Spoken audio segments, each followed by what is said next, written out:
It's a great honor for me to be here at the Empire Club of Canada today, which is arguably the most famous and historically relevant speakers podium to have ever existed in Canada.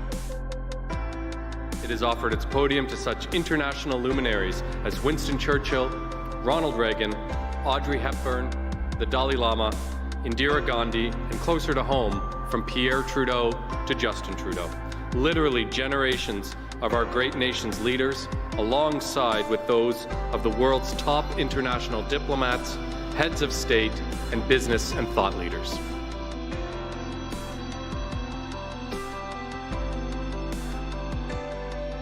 It is a real honor and a distinct privilege to be invited to speak to the Empire Club of Canada, which has been welcoming international diplomats, leaders in business and in science and in politics. When they stand at that podium, they speak not only to the entire country, but they can speak to the entire world.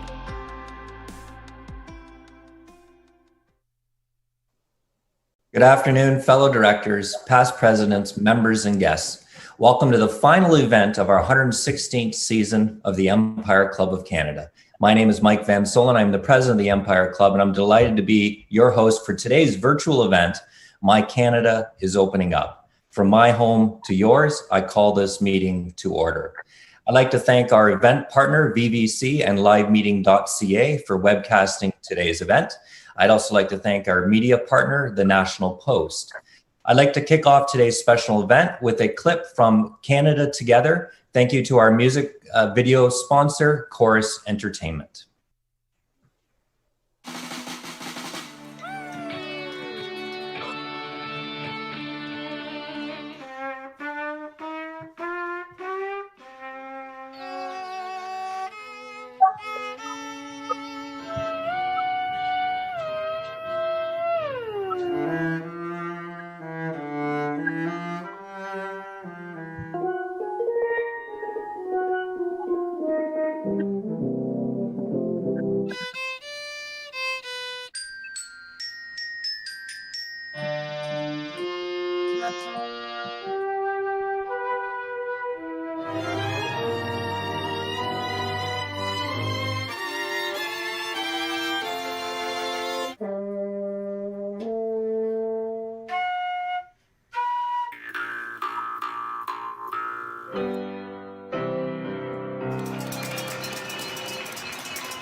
How amazing was that? Thanks to Chorus Entertainment.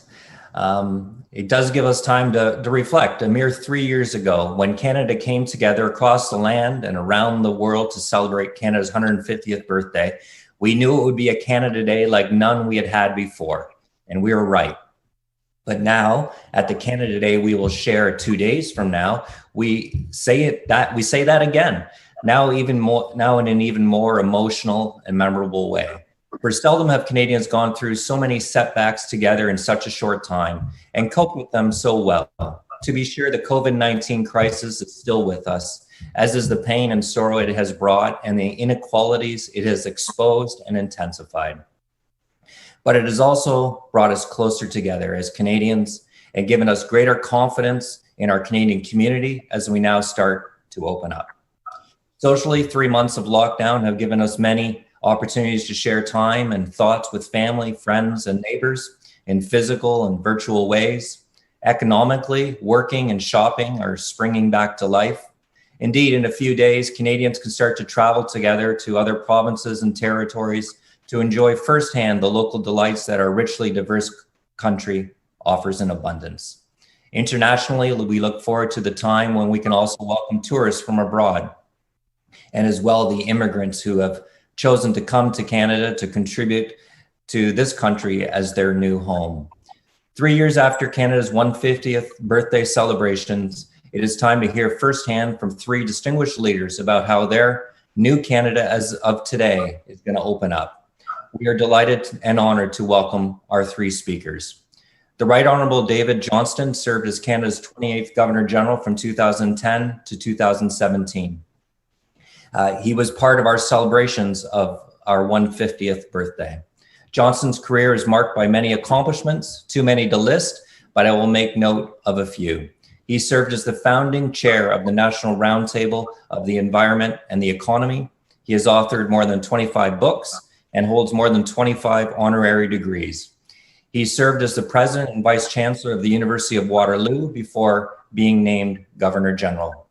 A story that I like, while at Harvard, Johnston captained the varsity hockey team and was selected twice to the All-America team.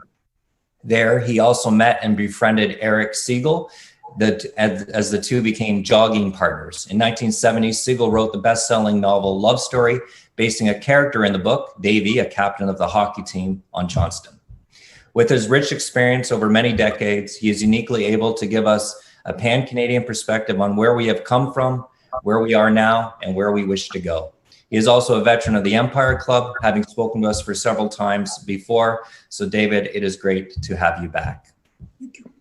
I'd also like to welcome Premier Stephen McNeil of Nova Scotia from the Centre of Atlantic Canada. As Premier, he has led the province to stable financial ground, which has allowed the government to make new investments in Nova Scotians' priorities in healthcare, education, creating opportunities for young people, and more. Stephen's inspiration to serve his community came from his late mother, Teresa, the first female sheriff in Canada.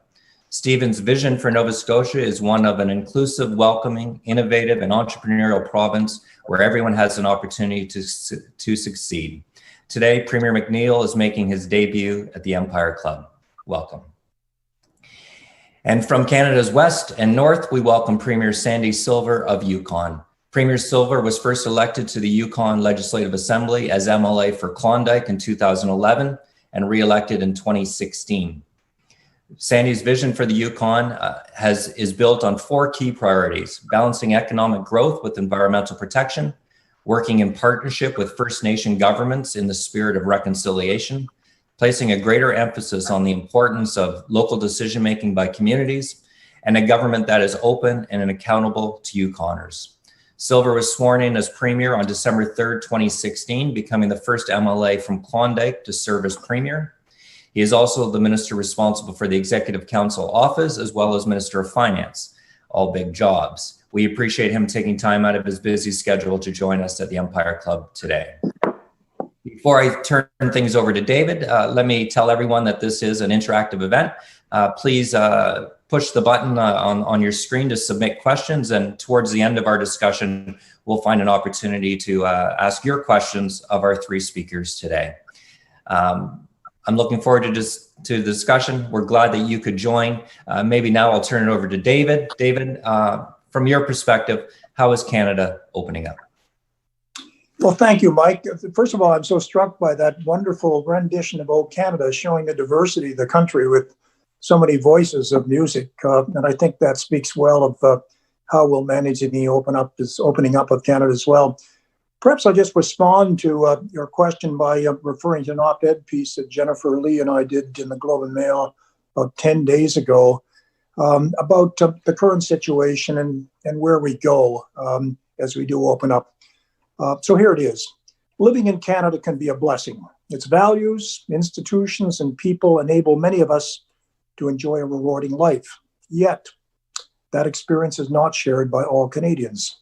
The pandemic brought this reality into even sharper relief by laying bare the inadequacies of our country, especially our failure to protect the most vulnerable among us. Trust in Canada is being called into question. We believe recovery is a human experience, and meeting the physical, emotional, and psychological, as well as financial and digital safety of our people, employees, communities, is critical to establishing and reinforcing trust. The aftermath of this health crisis supplies Canadians with the moment to put right our failings, to build a better normal, and not merely revert to the old one. Trust and empathy. Trust and empathy are the traits each of us must exhibit in this effort as we move from a state of recovery to one where everyone can thrive. From the basic courtesy of wearing a mask in public to fulfilling our promise of having corporate Canada represent our population, we must practice trust and empathy in many ways to build our better normal.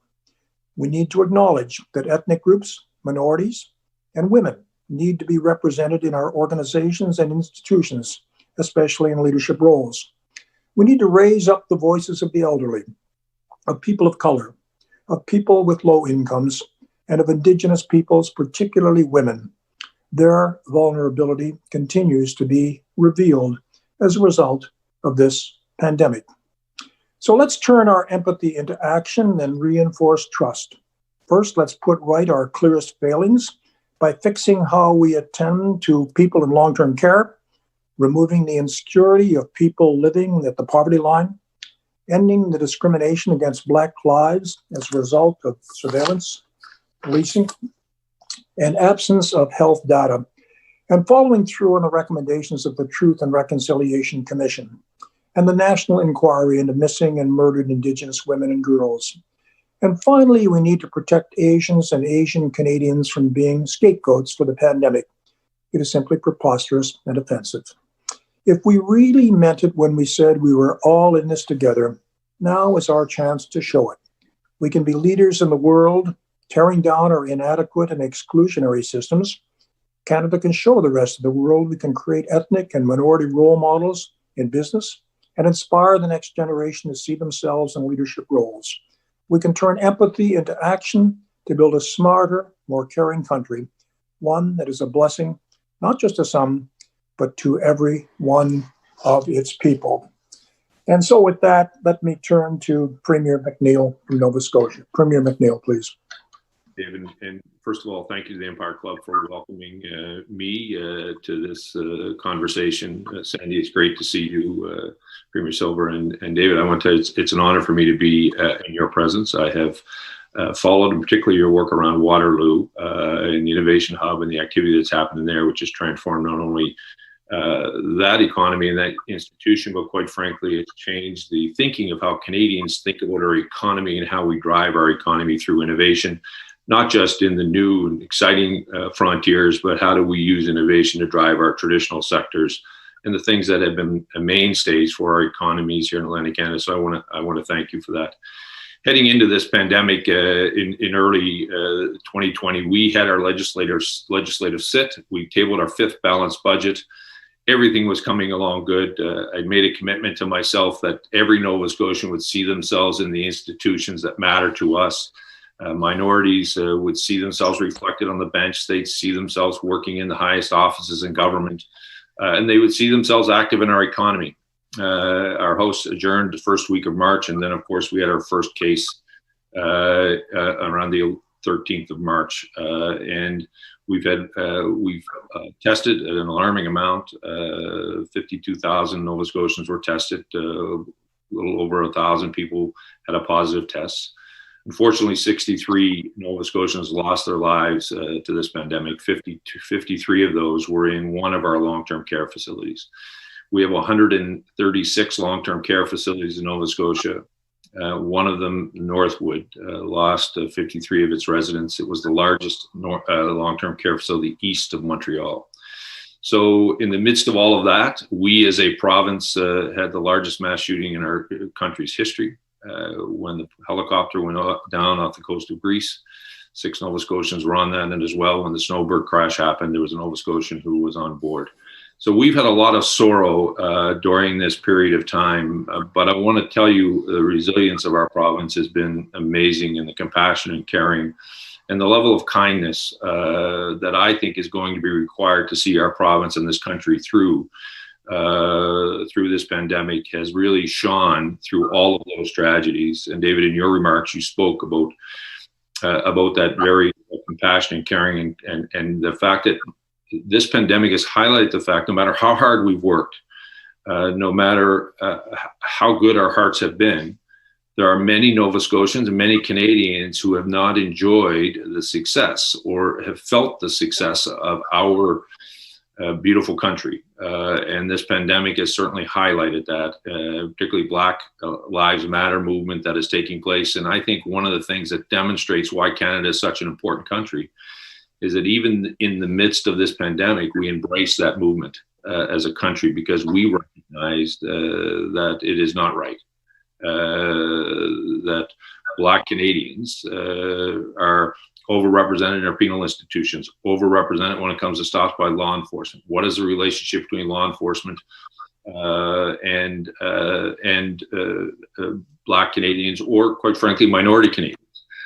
And I'm so optimistic about the future of that because it's my children and children across this country, and my kids are not kids anymore, they're in their 20s, who are demanding people who sit in my office and offices like ours across the country and the Prime Minister's office step up. The time is now, even in the midst of dealing with our pandemic. So I see a real cultural shift happening in the midst of us dealing with this health issue as Canada.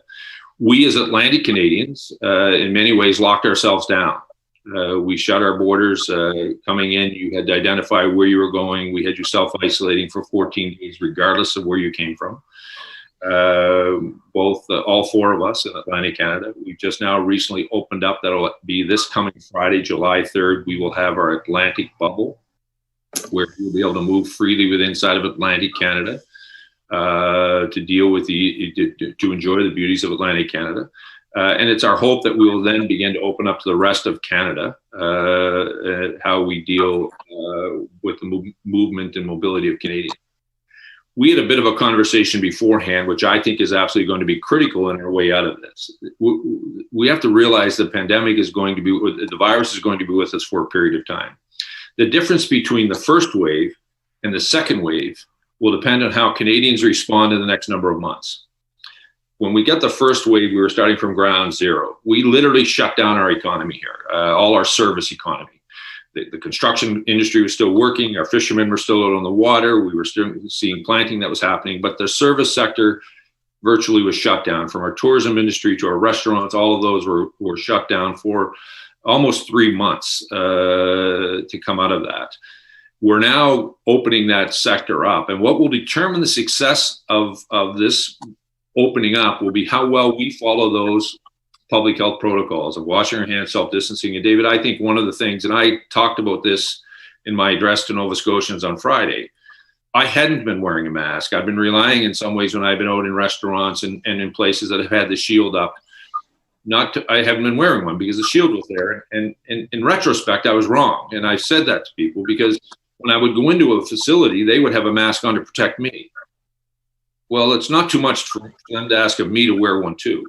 And when we think about the fact that everyone's predicting the second wave, we know it's coming. If we look around the world, the success has been those who followed the public health protocols, including using masks when you're out in public gatherings, when you can't self-distancing, when you're not around your social network of people that you're connected to. That's the kind of kindness and compassion I think we need to demonstrate towards Canadians and towards ourselves, and quite frankly, towards our economy. Because the last thing our economy can withstand is another shutdown. When I look inside of our region, and I say this as Atlantic Canada, the tourism industry has been devastated.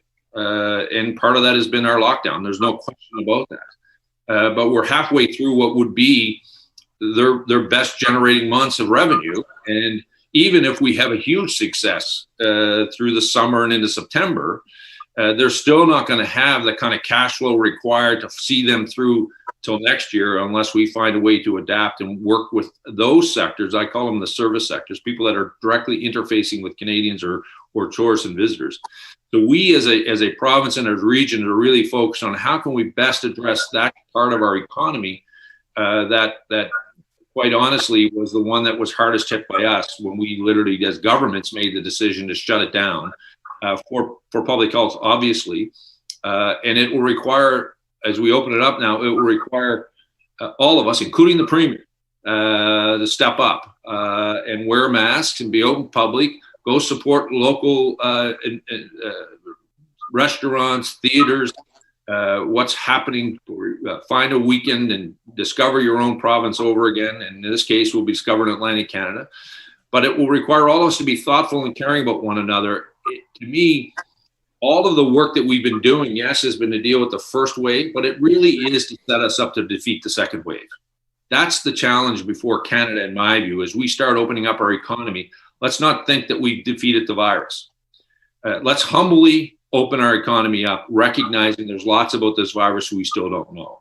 If you look as, I'll use Northwood, for example, when the virus get into our long-term care facility, At the beginning, they were saying asymptomatic people couldn't carry the virus. Well, we simply know today that's not true. And we know that's how the virus get in. Once it get in there, it was much more difficult to get out. But there's things about this virus that'll evolve. And I think we need to humbly, as Canadians, open up our economy and humbly understand that if we don't respect the public health protocols, if we don't respect the power of this virus, it will humble us in a way that I think will be worse, quite frankly, than the first wave. We need to be very thoughtful about this. And as I would say, and I'll close, we need to walk into this very humbly with the kind, caring, compassionate, committed kind of people we are as Canadians, as we try to help others rebuild their businesses, rebuild our economy, look for opportunities globally, and become an example. And David, your comments about the way we treat new Canadians, the way we treat Asian Canadians will be critical. I agree with you wholeheartedly. It's nonsensical for any Canadian to be using that kind of bigotry to be our way out of this. It is not who we are, and it requires all of us to be very strong voices about that, to ensuring that this virus is here.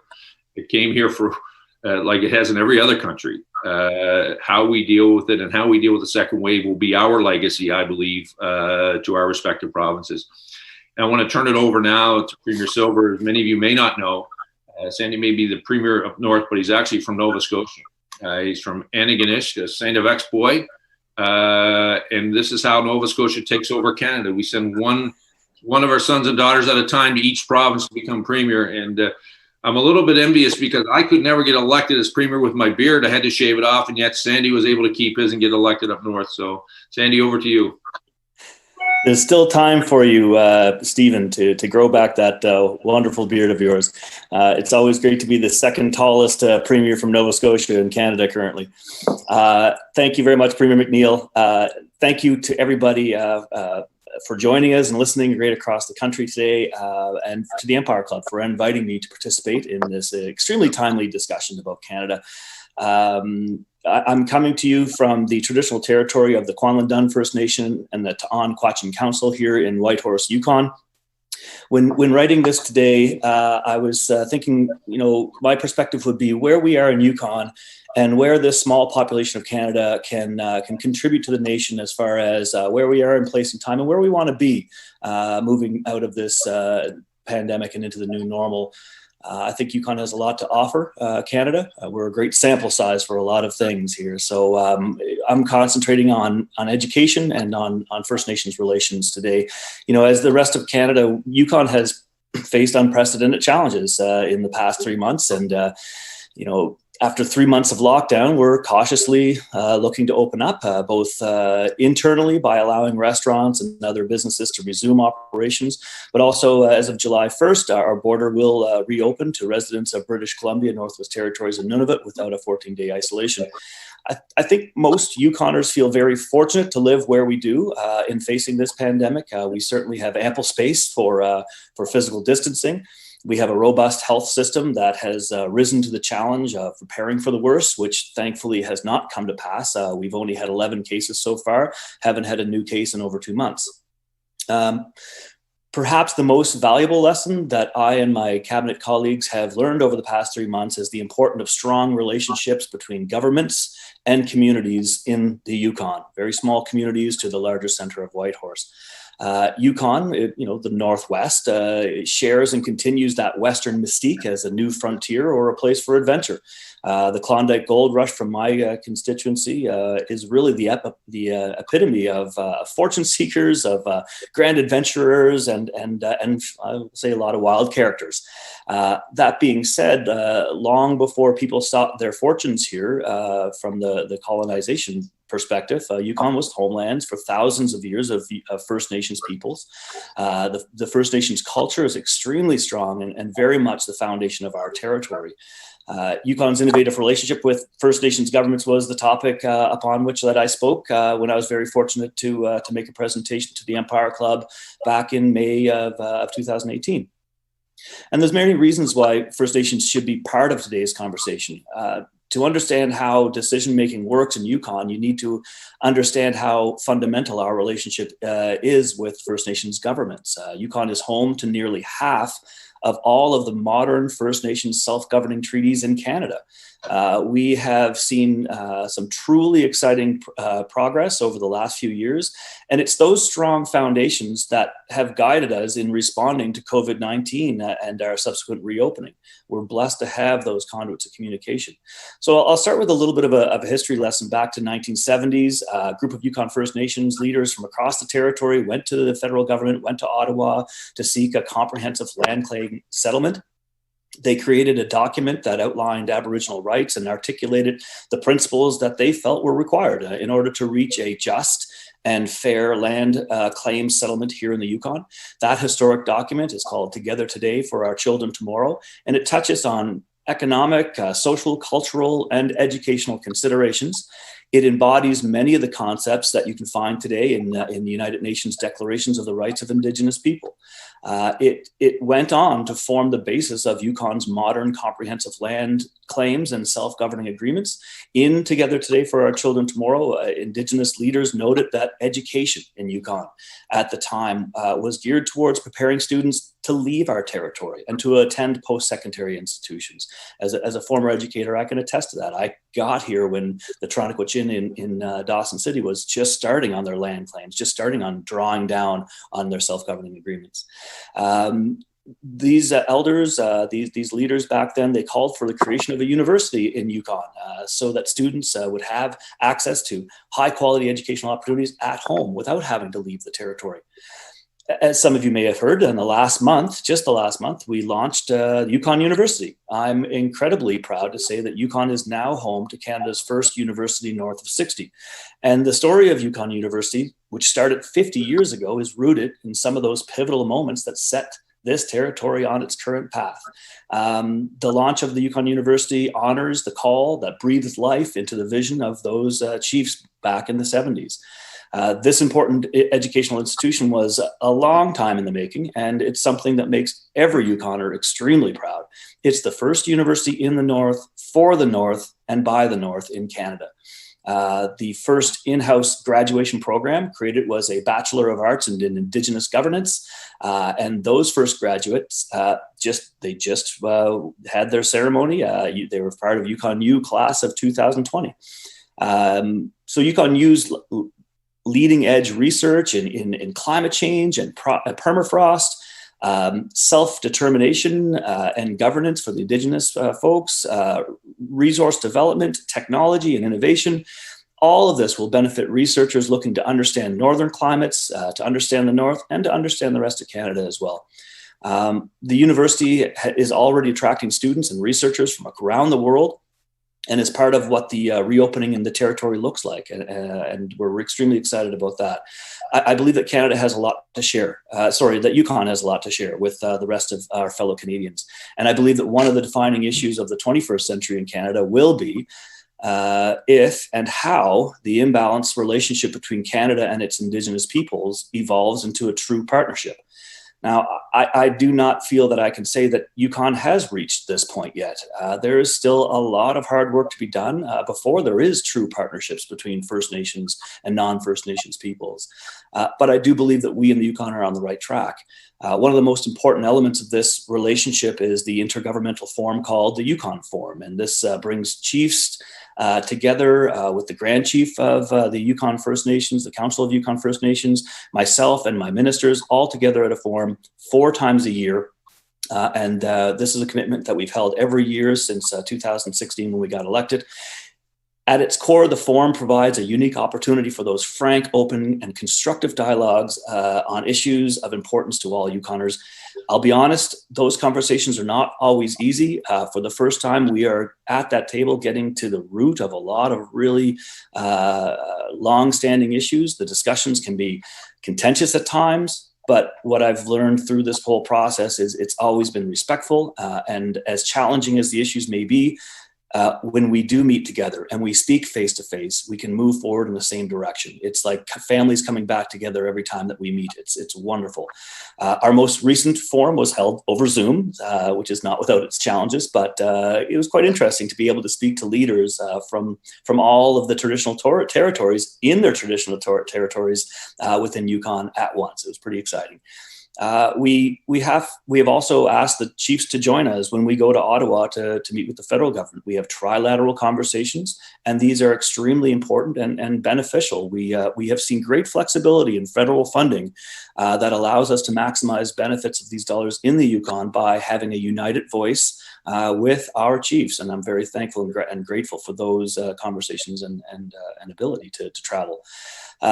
We view First Nations as our partners in building a strong economy and creating more opportunities in here in Yukon. And by keeping that dialogue open, we're able to resolve issues that come up in these meeting rooms rather than in the courtroom.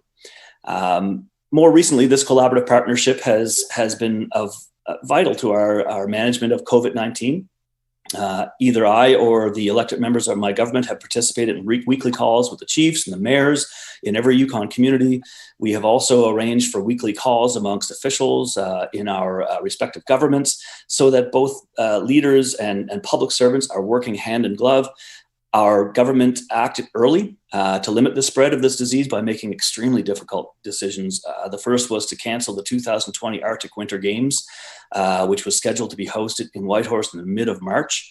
This is a major sporting announcement, a sporting event in the circumpolar north.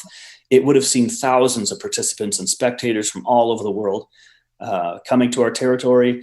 It's an opportunity for youth across the north to come together in many ways that they've never had an opportunity to do before. It was heartbreaking to cancel this. In addition to the invaluable competitive opportunities for our young athletes, the games would have been a huge economic impact on the territory. The decision to cancel it was made with extremely heavy hearts, but it was not long after that it was reaffirmed that it was the right decision to make. Our healthcare system remains well prepared to manage the spread of COVID-19, but an influx of thousands of people could easily have overwhelmed it at the time. Even worse, such an international event could have led to the spread of COVID-19 to remote communities all through the circumpolar northern area. So in the weeks that followed, we took several additional steps to introduce public health orders to keep people in Yukon safe and protected. And as we proceed, it's absolutely essential to work closely with First Nations and municipal partners to ensure that everybody has the information that they need and the resources to feel comfortable and confident that we're working together with our communities to welcome people back to our territory. Our ministers are checking in continually with the chiefs and municipal leaders across the Yukon as we reopen. Our approach has been that each community can choose whether or not they want visitors to come into their community and what that looks like. That strong government-to-government relationship that we've built with our First Nations partners, it really helps us to navigate this pandemic and make decisions really quickly because we've used the Yukon Forum to be able to have the working groups, to have the conduits of communications already established when the pandemic hit. And we are so grateful for that. It has created the pandemic has created a much more regular conversations with heads of government across Canada. Stephen and I and our colleagues, we meet weekly with our colleagues of the premiers and with also the Prime Minister and the Deputy Prime Minister. And what I've seen in Canada is that we've set partisanship aside in favor of science, in favor of a national focused lens based on the safety of Canadians. And I'm so grateful and proud to be working with so many amazing leaders in that approach. We have been given a real opportunity to put our government communications to the test. And we have been challenged to communicate quickly and thoroughly with our partners, and we've risen to that challenge. This approach is achieving good results for Canadian people, and currently we have a lot to work on. I'm still worried about people's mental health. I'm worried about our vulnerable populations and the struggles of those that are addicted. These issues that the elected leaders at all levels of the country need to pay more attention to, even at the best of times, let alone at these times. So as we move away from this, in these very strange times, hopefully to a new normal, I believe the valuable research and relationships that we have built are extremely important, and we need to continue on that. I think that's all for me for right now and until some questions. But just to say, Canada is absolutely changing, as it always does. And I see this change as an opportunity. It's an opportunity to grow and to improve. And we shouldn't worry about the changes to come. We should be excited for what they will bring and how we will evolve to be a stronger, more united, more diverse Canada in which all of our citizens have genuine opportunities to express themselves, to be present, to be part of our nation, and to prosper. Sandy, thanks so much for such a thoughtful overview. I'm struck by so many things, but one, of course, is no deaths in any of the 3 territories in the north. What a remarkable accomplishment that is. And how interesting it is when we think of opening up that this month, Yukon College became Yukon University, the first university north of 60. When we think of education, of course, as the opportunity, the equality of opportunity in Canada to develop the talents of all of our people to the fullest and to use knowledge to improve the human condition. That's really a great beacon of light as we go forward beyond this pandemic. Thank you. Stephen, I must say I was so touched by your personal reference to wearing the mask. You know, the mask is a very interesting metaphor. As you say, you put on a mask and wear it not to protect yourself, but to protect me or the other person with you. And out of that comes an expectation that I too will reciprocate by putting on a mask to respect you and to protect you. And it's a bit like a pebble dropped into a pond. The ripples go out and the impact on others, and that embraces the entire pond. And, you know, it's not because it's required by law. It's a indication of respect for the other in our country. And I think as we see the custom of wearing masks, we should think of this is really the respect for other and how we do care for one another and recognize our mutual vulnerability. Thank you both for such an eloquent statement of opening up Canada. Let's turn to a couple of questions to each of you, Sandy and Stephen. Stephen, why don't you start first? What has impressed you the most about how the people of your province have responded to the COVID-19 crisis and coped with the economic and other costs it has brought? I think from the very beginning, their willingness to recognize the science associated with this virus and to follow the advice of public health. All too often, you know, people look at this from their own point of view and how does the impact on, what does this mean to me and my family? Nova Scotians, and I think Atlantic Canadians and Canadians have been responding in such a way. What does this mean to our fellow citizens? How will my actions impact those around me, not just my own loved ones, but indeed the community? And the advice from public health, realizing that we needed to follow these, you know, the protocols associated with it, regardless of the economic cost. And I don't want to, you know, I don't want to downplay. There has been an economic cost for a lot of Canadians, and there's been some of us who have not felt the same economic impact. And I think we need to be, I think we acknowledge that. Many of us in the public sector have not felt the same kind of impact as those who have been in the private sector. But to a person, even those in the private sector who, quite frankly, were terrified. And you know, we asked them to close their businesses, and they did it without hesitation because they recognize the science associated with it and the advice coming from public health. That this is the way we had to actually stamp this out and to try to control it early on. We'll never get rid of it until we get a vaccine, but how do we manage and live with it? And we need to take these extraordinary steps to make that happen. So for me, the way our citizens responded to it, and the public health and I have been holding almost daily briefings to let Nova Scotians know quite frankly, what's happening. And I say this too, this is something that we in Canada should be proud of the way public health has actually talked about what they don't know. And I think that's as important as everything we do know. And I go back to the asymptomatic issue. You know, at one point we were saying if you were asymptomatic, you couldn't pass on the virus. Well, we now actually know that's not accurate. In the midst of our pandemic, public health was changing their position because of the new science. Issues of masks. You know, public health was not telling us to wear a mask early on. Now they're strongly advising us for the very things you talked about, David, respect of the fellow citizens. And that's what I have overwhelmingly found in Nova Scotia has been the willingness of Nova Scotians to follow the science and quite frankly, put fellow citizens above themselves from an economic point of view. And that is an extremely important thing. Now our collective journey is how do we find our way out of that to start focusing on how do we get an economy that's back in play that actually involves all of us. Thanks, Stephen. Sandy, what has impressed you the most in your jurisdiction? I think the first two words that come to mind are trust and care.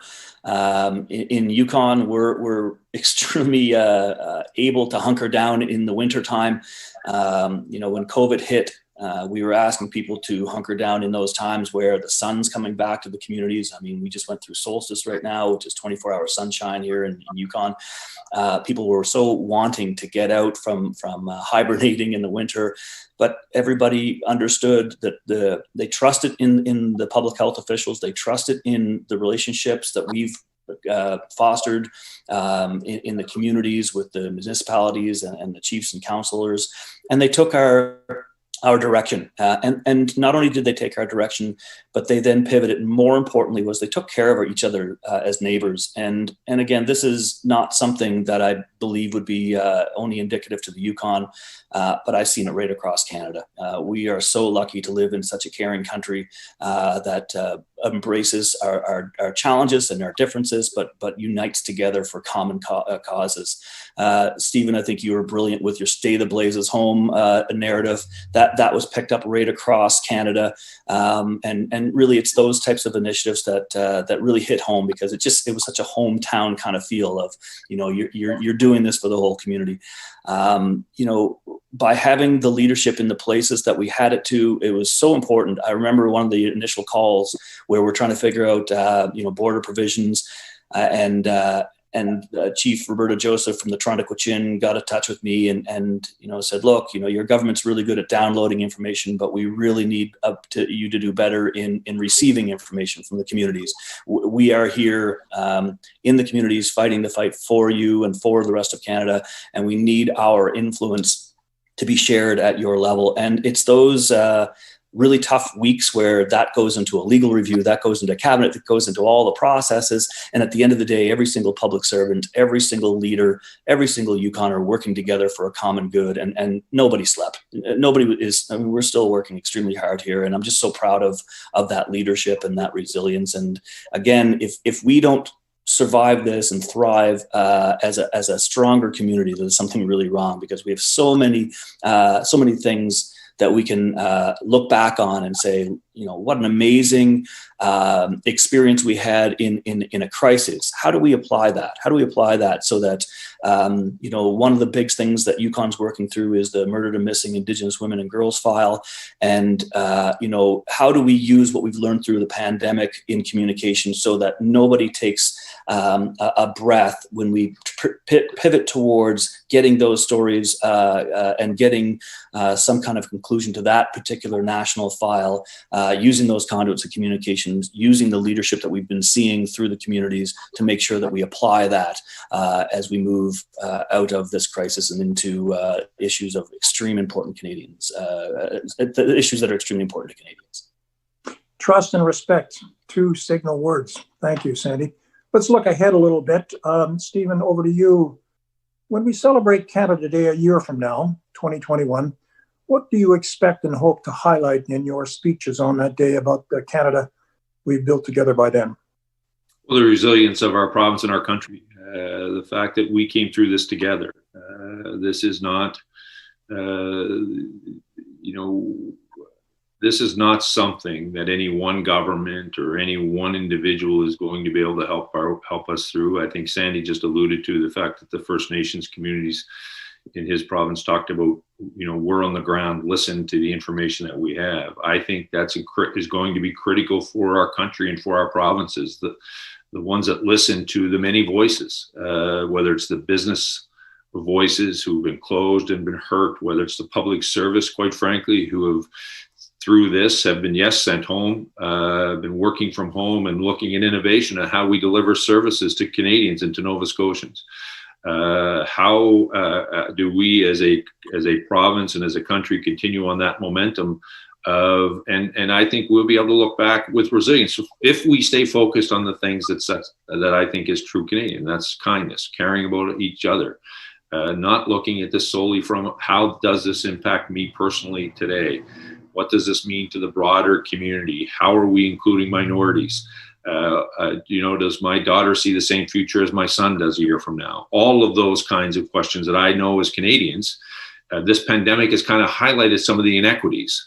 But I know as Canadians, we won't just have them highlighted. The question will be, what is our actions associated with them? And I think Canada Day a year from now, we will be able to say we're on a journey of rediscovering our own country and quite frankly, putting our generation's stamp on it. What does the next 50 years look like as a country? And I'm excited by it.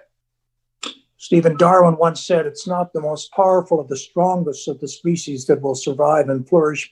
It's the most resilient. A lovely word, resilient. Sandy, a year from now, July 1st, you're giving your Canada Day speech. What will you be highlighting? I'd love to be highlighting the fruits of our collective labors. Every Canada Day moving forward from these trying times. I pivot to just the conversations we had at the Council of Federation before COVID. We were working on standardizing some smaller things like tire sizes on vehicles, first aid kits in vehicles as we transport goods across Canada. Looking at preliminary conversations about how we can work together to on nurses and doctors being able to, and teachers being able to travel a little more freely throughout the country, construction workers, all of that. I think now, because of all of the conversations that we've had, because of all the conduits that I keep on talking about, we have this huge opportunity and responsibility to up that conversation to a level that Canada has never seen before. We just concluded, I believe it was our 15th or 16th weekly meeting with the nation, with all of the leaders. And, in some troubling times, I was so grateful to be part of a group of people that were so thoughtful early on the days, seeing things like Alberta sharing PPEs with Quebec, a coordination of manufacturing opportunities and abilities throughout Canada, seeing small microbreweries right across Canada pitching in as well.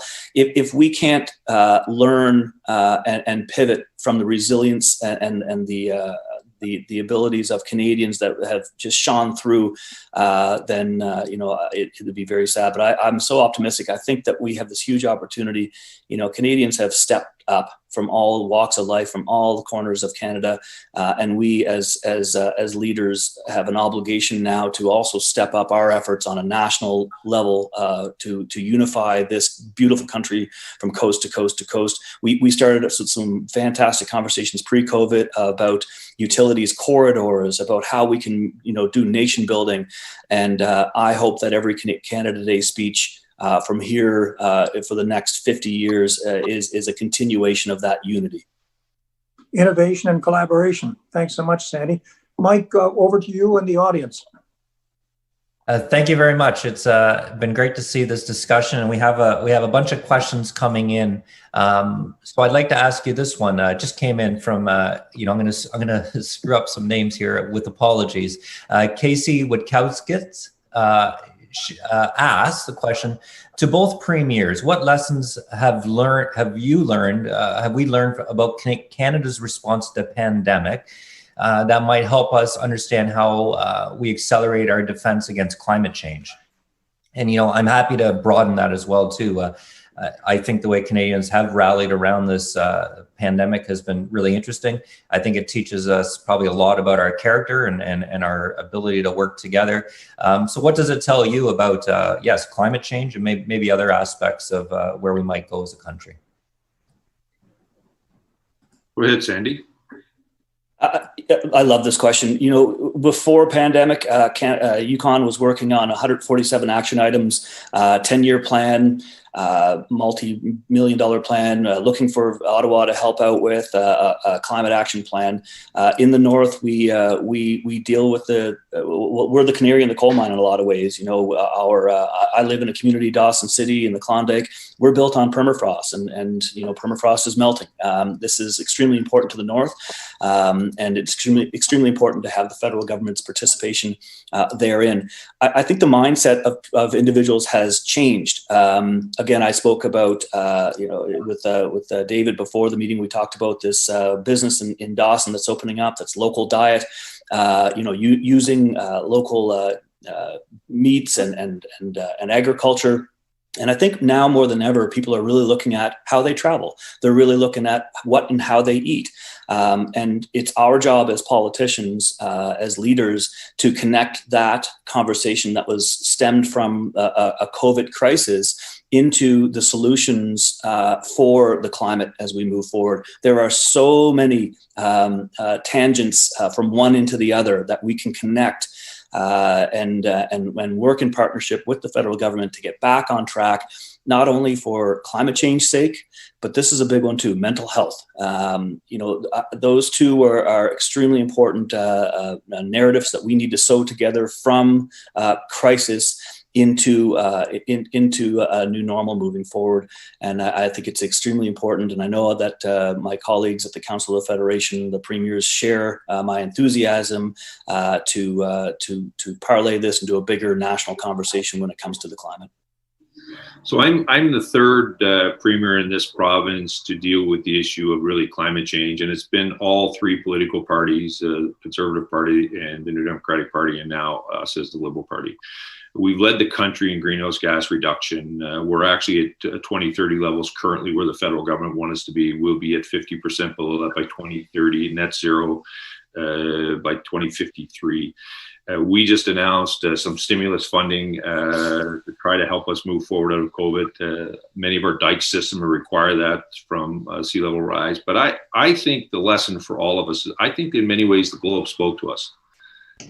We're seeing things that we haven't seen in a long time.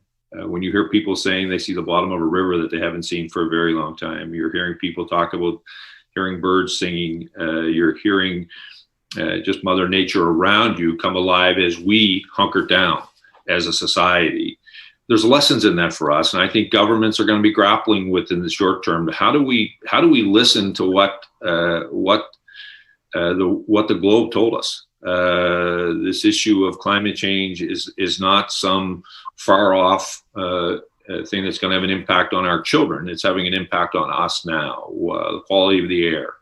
I mean, you can go through the list of things that the shutdown actually just recognized the impact we were having on ourselves from as our economy was moving. Now, the challenge for our governments and quite frankly for us as a society is how do we shift back into an economic future, because we need to get our economy moving again across the country and around the world. But we do that with that environmental lens. And we as a province have brought in Goals of Sustainability Act that we put in targets about how we reduce all of those.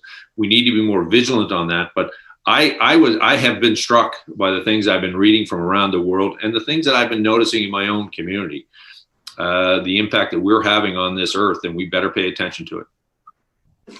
Stephen, just to add two words to those thoughtful answers. One is mutual vulnerability right across the planet, that we really are one another's keepers. And secondly, the importance to see things whole in bringing innovative and resilient solutions. These two challenges come together in those respects and call for the best of us in that respect in dealing with them.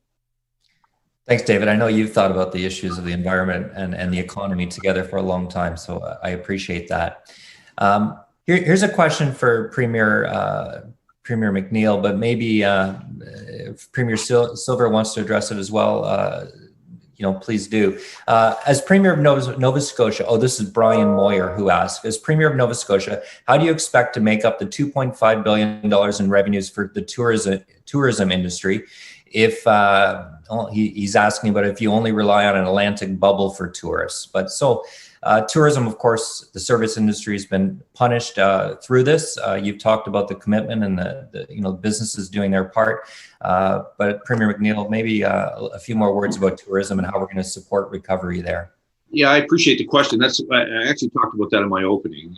But one of the things that I also said is we have to rely on public health to a point to ensure that we have, in our case, today's the 20th consecutive day with no new cases. We're going to gradually open up to Atlantic Canada as our first phase of how do we broaden the tourism sector and, quite frankly, allow families to reunify. It's not only an economic issue. We were closing our border to families on one side in New Brunswick and their family living in Nova Scotia. So reunifying Atlantic Canada is the first step. We'll follow and then open up to the rest of Canada. We know from a tourism point of view, the Atlantic Canada is a good step. But the bulk of our tourism within side of Canada comes from central Canada, Ontario and Quebec. We are watching those numbers and very pleased to see them continue to decline. And for us, as we've said, and I think all of us are saying, is how do we continue to, this is a challenge to all of us. Continue to follow public health protocols. Continue to make sure we're leading the advice of public health. Wear a mask. When you're out in someone else's workspace, show the respect for them as they're showing for you as they're wearing. Those are the kinds of things that will help us ensuring that we keep the number of new cases down. That means we begin to open up. We can then go to public health and say, you know what, we're going to have to live with this virus, but now we're doing it in a way that's manageable. We need to now focus on at the same time building our economy, and that's where we have been focused. This Friday will be the Atlantic bubble, and hopefully a few weeks thereafter, we will open up to the rest of Canada. Wonderful. Premier Silver, do you want to talk about the Sure. Tourism is extremely important in Yukon. It's our, we, out of all the jurisdictions in Canada, we're the second as far as GDP contribution that tourism brings to our region. It's pretty interesting. We are normally the best part of a bucket list trip to Alaska from a lot of Americans that didn't recognize or realize how great Yukon would be, and it's usually the best part of their trip up to Alaska. But I have to say, that's hurting us right now. The closing of the international borders with our outfitting as well. A lot of the outfitters, have a lot of clientele from the States that come up and enjoy the great outdoors here in the Yukon, which is larger than life. So one thing that is noted, in that a lot of people that have these bucket list type of trips, that, they didn't cancel them necessarily. They just delayed them. So we're definitely hoping that, as we move forward into the next year or two, we will see the ability for these folks to travel. But again, the safety of Yukoners is my most important consideration right now. And so those borders are tightly closed. Which really a shame. I mean, we have friends and family in Skagway, Alaska, which is a 2-hour drive from here. It's one of the nicest roads from views in the whole area. And so we're really looking for that coming forward. The federal government has provided some tourism relief money. Our government, we're in a unique place. We balanced our budget. We have some money to put into the industry. We're working on a strategy right now because we are opening with British Columbia. So there won't be any isolation for British Columbia residents. We're hoping to see a little bit of an industry there. It will pale in comparison to what we're used to with American travel and in the normal days. But we're working with our partners right now to maximize what we can with BC as we await further measures. Thank you very much. Premier McNeil touched on this, but maybe David, I'll come to you. He touched on the idea that public health information has changed a bit. This is a unprecedented situation, as many people have noted, and as information has changed, cynical Canadians might look at it and be worried about, what advice should they follow. We are going to face a second wave, we believe. So maybe some words to Canadians about how they should think about a very moving and dynamic environment. How they should understand information from public health authorities and leaders. I thought you might be able to provide some words on that. Well, first, just a gloss on what Stephen and Sandy said about tourism. What I hope we'll see coming out of this is trust in this particular jurisdiction of Canada, or Canada generally. Come here and travel, because not only will you have a fantastic experience of seeing this remarkable country with its many different regions, but you can be sure that your health will be respected and looked after. And that's why the priorities of our two premiers are so clear and correct. I think get that straight, and we get the economy straight as well. Trust in science, trust in information, so key, I think, Mike. And I've been very conscious of the fact that our scientific experts have been quick to say where they don't know. This is an invisible enemy, it's a new virus, etc. And both Stephen and Sandy spoke about that in the honesty that is necessary. It's interesting in the Edelman Trust evaluations of which institutions of a public kind are most valued. In this pandemic, its governments have come up to the top place once again with the 75% trust factor, when typically around the world they're less than 50%. And I think that's in very large measure because our scientific leaders and our political leaders and our economic leaders, taking those signals together, have been honest and frank enough to say, this is what we don't know. This is what we're learning. This is a new one, and you can count on us to be honest and to be truthful, and to make our decisions based on that kind of framework of trust and reality. Thanks so much. We're almost at the top of the hour. If I can maybe just give you each 30 seconds, a wish for Canadians this Canada Day. Maybe Premier Silver first. Love the ones you're with. You know, we're so limited in who we can bubble with these days. You know, really focus in on your neighbors. Really focus in on people down your street. Making sure that the elders in your community are taken care of and communicated with. You know, and you know, as I'm saying these words, I just know Canadians are already ahead of me on this. And one mention on the science as well. You know, it's taken us a lot of extremely smart scientists to get from Newtonian physics to general relativity to quantum mechanics. You know, the science is always going to change. It's our job as politicians to make that science and technical language easily listened to or communicated to folks that are trying their best to pay attention, especially when the things are changing so quickly. So again, to all Canadians from coast to coast to coast, you know, continue being amazing. You know, I'm so lucky. We're so lucky to live in Canada. We're so lucky to follow science. We're so grateful for leaders that understand that we're in some challenging times, and we have an opportunity to make Canada a better place for everybody, from all walks of life, from all, you know, from all genders, you know, and we have a huge opportunity here to continue on that narrative. So to all Canadians, celebrate yourself, celebrate your individualness, your diversity, and your strength in being Canadians together. Thanks so much. Premier McNeil? Just a previous question, I think it's okay for politicians to say what they don't know. As well. I think public health is teaching all of us in elected office a good lesson. Listen, my hope for Canada is this is going to be a very different Canada Day, but let's show our resilience. Let's celebrate this country in a way that we have never done before. And as Nova Scotians celebrate it, make sure you understand what corner of this beautiful country you live in. Highlight it. I'm looking forward on Canada Day to look at how my fellow citizens are celebrating it through social media.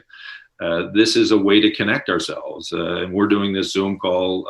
But it's been powerful to watch the way Nova Scotians and Canadians have continued to stay connected through the kitchen parties, whatever it may happen to be. Let's demonstrate that on Canada Day. This is a beautiful country, unique, diverse, multicultural. Let's celebrate that more than ever, to be honest with you. I'm proud of that as a Canadian, and I celebrate it every Canada Day.